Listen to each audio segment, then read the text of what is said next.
ابو سفیان کا قافلہ خیریت سے پہنچ چکا تھا، تو لوگوں نے کیا کہا، اب ہمیں جنگ نہیں کرنی چاہیے، ہمارا قافلہ تو آ گیا، ہمارا سارا مال آ گیا. تو اس وقت ابو جہل نے کیا کہا تھا، نہیں نہیں نہیں، ہم نہیں رکیں گے. اور خوب ڈھول باجے اور شور مچاتے ہوئے، ناچتے گاتے ہوئے، اکڑتے ہوئے، اتراتے ہوئے یہ لوگ نکلے تھے، نہیں جنگ کریں گے ہم. تو یہ پہل انہوں نے کی تھی جبکہ قافلہ ان کا خیریت کے ساتھ پہنچ چکا تھا.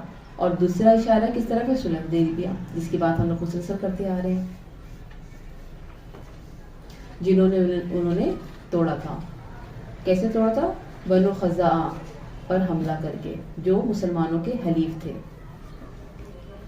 تو اللہ تعالیٰ فرما رہا ہے کیا چیز ہے جو تمہیں جنگ کرنے سے روک رہی ہے، حالانکہ انہوں نے تم پر اور تمہارے پیغمبر پر طرح طرح کی زیادتیاں کی ہیں.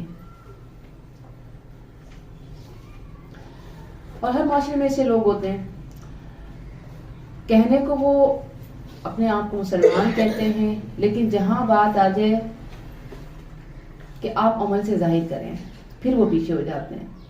ہم کہتے ہیں نا ہم مسلمان ہیں، لیکن جہاں عمل کی بات آتی ہے نا ہم بہت پیچھے ہوتے ہیں. کیسے، زندگی کے کتنے معاملات ایسے ہیں کہ ہم دنیا کے فالوورز بنے ہوئے ہیں. ایسے ہی ہوتا ہے، کیا کریں، ہمارے خاندان میں بھی ایسے ہی ہوتا ہے، شادیاں ایسی ہی ہوتی ہیں، کیا کریں.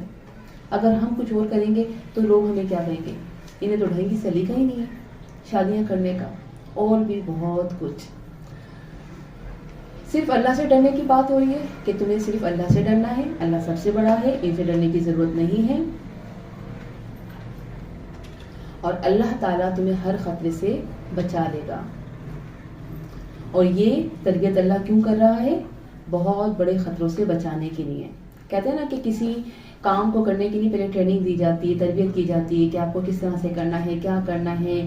تو یہاں پر اللہ رب العالمین ان کی ٹریننگ کر رہے ہیں، ان کے اندر ہمت حوصلہ پیدا کر رہے ہیں کہ آپ کو کس طرح سے کرنا ہے. آپ ہمت کریں، حوصلہ کریں، اپنے جذبات کو جو ہے اتنا ڈاؤن مت ہونے دیں، ان کو ابھاریں، آپ سامنے کھڑے ہو جائیں ان کے. تو یہاں پر اللہ تعالیٰ ان کے اندر حوصلہ پیدا فرما رہا ہے. جیسے بارش آنے سے پہلے کیا کیا جاتا ہے، چھپر ڈالا جاتا ہے، وقت سے پہلے تیاری کا حکم ہو رہا ہے یہاں پر تاکہ نقصان نہ ہو. رسول اللہ صلی اللہ علیہ وسلم نے فرمایا مشرکین سے مال کے ذریعے، ہاتھ کے ذریعے اور زبان کے ذریعے جہاد کرو. ٹھیک ہے، یہ قلم چل رہے ہیں، یہ آپ جہاد کر رہی ہیں، آپ چل کر آئیں گے، یہ آپ جہاد کر رہی ہیں. جتنا مسلمان علم حاصل کرے گا اتنا اس کے اندر ایمان پیدا ہوگا، اور وہ ایک بہترین مسلمان جب دنیا کے سامنے آئے گا تو لوگ مسلمانوں کے روب میں آئیں گے کہ واقعی مسلمان تو بہت طاقتور، بہت زیادہ ہمت والا ہوتا ہے. لیسن لکھ لیجیے، جہاد کے لیے شوق اور جذبہ رکھنا ہے، انبیاء کی عزت و تکریم لازم ہے، وعدے کی پاسداری ایمان کا حصہ ہے. آیت نمبر 14. کتنی ٹھنڈی آیت ہے نا، دل میں ٹھنڈ سی پڑ جاتی ہے اسے آیتیں سن کر. سوچے ہم اتنے گناہگار، ایسے مومن کہ جس میں کوئی خاص خوبی نظر نہیں آتی ہے، خامیاں ہیں. یہاں پر بھی جو بات ہو رہی تھی، یہ جو نئے نئے مسلمان ہوئے تھے، کمزور مسلمان، وہ ذرا ہمت نہیں کر پا رہے تھے. ہو سکتا ہے میرے اور آپ کی جیسی ہو، یا شاید ہم تو بہت ہی برے ہیں. لیکن اللہ کیسے سپورٹ کر رہا ہے، قاتلوہم، جنگ کرو ان سے، یعذبہم، عذاب دے گا انہیں، یعنی جنگ تم کرو گے عذاب دے گا انہیں، اللہ یعنی اللہ تمہاری ایسی مدد کرے گا. عذاب کیا ہے، عذابہ، مٹھاس کو دور کرنے والا، ٹھنڈک کو ختم کرنے والا، اس کو کہتے ہیں عذاب. تو اللہ فرما رہا ہے کہ زخموں سے اور موت سے تکلیف دے گا ان کو. لیکن اللہ تعالیٰ تمہاری شان بڑھانا چاہتا ہے. ابھی تک کیا ہوا تھا کہ جتنی بھی قوموں نے اپنے انبیاء کے ساتھ جو بھی کیا اور جو بھی ان کے کام ہم لوگوں نے پڑھ چکے ہیں، ان کی ہسٹری پڑھ چکے ہیں، تو کیا ہوا تھا، اللہ کا عذاب آیا تھا. اللہ نے اپنی مخلوق سے کام لیا تھا، اپنی کائنات سے کام لیا تھا، اپنے فرشتوں سے کام لیا تھا اور ان کا خاتمہ کر دیا تھا. کسی پر پتھروں کی بارش آئی، کسی کو الٹا کر دیا، بہت کچھ ہم نے پڑھا. لیکن یہاں پہ اللہ تعالیٰ ہماری شان بڑھانا چاہتا ہے. تو اللہ تعالیٰ کیا فرما رہا ہے کہ دیکھو ان کو عذاب تو ملے گا لیکن تمہاری شان میں بلند کرنا چاہتا ہوں. کیسے، بِأَيْدِيكُمْ، تمہارے ہاتھوں سے مروانا چاہتا ہوں. تاکہ تمہارا روب قیامت تلک کے لیے کافروں پر چھا جائے اور تم سے کبھی کوئی سامنا کرنے کی ہمت نہ کرے کہ یہ تو بڑی لیڈر قوم ہے, یہ تو بڑے طاقتور لوگ ہیں. کتنا زبردست ہمیں نقطہ مل رہا ہے نا اس آیت سے. اور پھر ہاتھوں سے کام تو اللہ کے نبی کی سنت ہے. یہ بھی ایدیکم ہے, اس پر ہی اگر ہم لیکچر دینا تو بہت بہت کچھ ہمیں مل سکتا ہے. لیکن یہاں پہ کیا بات ہو رہی ہے کہ جنگ میں اللہ تعالیٰ تمہارے ہاتھوں کو استعمال کرنا چاہتا ہے, تمہیں دنیا کو دکھانا چاہتا ہے. لیکن ہمارے لیے بھی بہت بڑا میسیج ہے, خاص طور پہ میرے اور آپ کے لیے. ہم تو خواتین ہیں نا, ہم تو اپنے طور پر اس کانٹیکس پہ رکھ کر اس آیت کو سمجھیں گے. اپنے ہاتھوں کو استعمال کریں. کیسے؟ قلم چلائیں اور کیا کریں, گھر کی صفائیاں ہیں اور بھی بہت سارے کام ہیں, اپنے ہاتھوں کو استعمال کریں. یہ نہ سوچیں کہ بس میں تھک جاؤں گی, میرے ہاتھوں میں بڑا درد ہے. یہ ہاتھوں سے کام کرنا اللہ کے نبی کی سنت ہے. اللہ کے نبی ان ہاتھوں سے بہت کام کرتے تھے, چاہے گھر کے ہوں یا جنگوں کے. یہ وہ نبی تھے کہ جنہوں نے جنگوں میں بھی اینٹیں اٹھا کے دی, اور یہ وہ نبی ہیں کہ جنہوں نے گھر میں آٹا بھی گوندا. ایسی سنت, ایسا ہاتھوں کا استعمال. ویسے ہمارے ہاتھ کس میں استعمال ہوتا ہے؟ دیکھا, موبائل سب سے زیادہ موبائلوں میں استعمال ہوتا ہے نا. تو ان ہاتھوں کا استعمال صحیح کرنا ہے. وَيُخْزِهِمْ, اور رسوا کرے گا انہیں, خَازَايَا ذِلَّةٌ صَغَارٌ خِزْيٌ ہون. یعنی اللہ تعالیٰ ان کو ایسا رسوا کرے گا, یہ جو ہاتھوں سے تم مارو گے نا اور ان کا خاتمہ ہوگا تو ان کے لیے بڑی رسوائی ہوگی. بڑا اپنے آپ کو یہ طاقتور سمجھتے ہیں. وَيَنْصُرْكُمْ, اور وہ مدد کرے گا تمہاری, نصارہ سے مدد, علیہم ان کے خلاف. وَيَشْفِي, اور وہ شفا بخشے گا, صدور سینوں کو, قوم مؤمنین, مومن قوموں کو. یعنی یہ جو سینوں کی ٹھنڈک اور سکون ہے نا, یہ تو مومنوں کی جاگیر ہے. سر سالم کا قول ہے کہ اگر یہ کافرین ہم مومنوں کے دلوں کا سکون جان لیں تو یہ اپنے لشکروں کو لے کر آ جائیں کہ یہ سکون حاصل کرنا ہے. ہمارے دلوں کو اللہ نے ایسی سکینت دی ہے, ایسا سکون دیا ہے. اور واقعی ایسے ہی ہوتا ہے نا کہ جب ہم قرآن کو پڑھتے ہیں, سیکھتے ہیں, سکھاتے ہیں, اور جس دن کلاس ہوتی ہے اس دن دل کی کیفیت ہی علیحدہ ہوتی ہے. اور قرآن کلاس میں بیٹھ کے تو دل کی جو کیفیت ہوتی ہے, اللہ اکبر, بس دل چاہتا ہے یہ 2.5 گھنٹے کی کلاس جو ہے نا, کم از کم 6-7 گھنٹے کی کلاس تو ہو. ہم ایسے ہی سنتے جائیں, سناتے جائیں, اور قرآن پر تدبر کرتے جائیں اور باتوں کو سمجھتے جائیں. تو یہاں پر جو ہے نا, یہی بات ہے کہ اللہ تعالیٰ فرما رہا ہے یہ گفٹ ہے تمہارے لیے, یہ بہت قیمتی گفٹ ہے, اس کی قدر کرو. 14 اللہ مومن کے ساتھ ہے. یعنی جب مسلمان کمزور تھے تو یہ مشرکین ان پر ظلم کرتے تھے, جس کی وجہ سے مسلمانوں کے دل ان کی طرف سے بڑے دکھی تھے.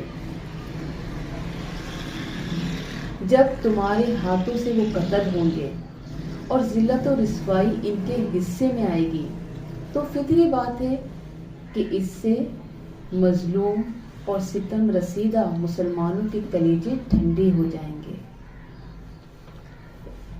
اس لیے یہاں مسلمانوں کو ابھارا جا رہا ہے کہ ان ظالموں کو قتل کر دو. کچھ مسلمان سمجھتے تھے کہ اعلان برات کے بعد سب سے کٹ جانے کی صورت میں, یعنی معاہدہ نہ کرنے کی صورت میں, اب ظاہر اعلان برات ہو گیا ہے, اب کسی سے معاہدہ نہیں ہوگا تو ہم تو سب سے کٹ جائیں گے. تو کچھ مسلمانوں کا یہ خیال تھا کہ سب سے کٹ جانے کے بعد یہ سب ہم پر کہیں غالب نہ آ جائیں اور یہ مضبوط نہ ہو جائیں. اللہ تعالیٰ ان کو تسلی دے رہا ہے, تم جنگ سے ڈرو نہیں, ان کے سامنے مضبوط بن کر کھڑے ہو جاؤ, مقابلہ کرو, ان کو قتل کرو, تم ہی غالب رہو گے. اور پھر اعلان برات کے بعد یہی ہوا. لوگوں نے اسلام قبول کیا اور بڑی بڑی جماعتیں آتی گئیں. 70 وفود آئے اور اسلام قبول کیا. اس سال کو عام الوفود کہا جاتا ہے.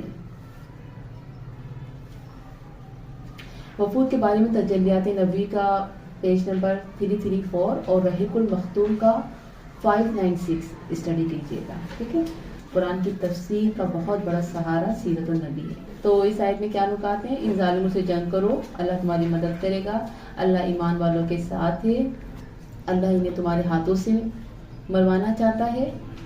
پچھلی قوموں کو اللہ تعالیٰ نے اپنے عذابات دے کر بھیجا, اب ان کے لیے تمہارے ہاتھ, تمہاری طاقت عذاب بنیں گے. کیونکہ جو قومیں اللہ کے نبی کا انکار کرتی ہیں، اللہ والوں کی دشمن بنتی ہیں، تو اللہ بھی ان سے دشمنی کرتا ہے۔ رسول اللہ صلی اللہ علیہ وسلم فرمایا مظلوم کی مدد کرو اور ظالم کی بھی۔ پوچھا گیا اللہ کے نبی مظلوم کی تو سمجھ آتی ہے، ظالم کی کیوں؟ تو اللہ کے نبی نے فرمایا کہ ظالم کو بتاؤ کہ جو تم کر رہے ہو یہ بہت برا ہے، اس کا انجام بہت برا ہوگا۔ تو ہمارے خاندان میں بھی جو غلط کر رہے ہیں، آپ نے ان کی مدد کس طرح کرنی ہے، انہیں بتانا ہے کہ آپ جو کر رہی ہیں نا مقافات عمل ہے، آپ کے آگے آئے گا، آپ کی بھی بچی ہیں، تو آپ ایسا نہ کریں۔ لیسن لکھ لیجئے گا، ہمارا کام کیا ہے؟ قدم اٹھانا۔ مدد کون کرے گا؟ اللہ کرے گا۔ سبحانک اللہم و بحمدک، اشہد ان لا الہ الا انت، استغفرک و اتوب الیک۔ السلام علیکم ورحمۃ اللہ وبرکاتہ۔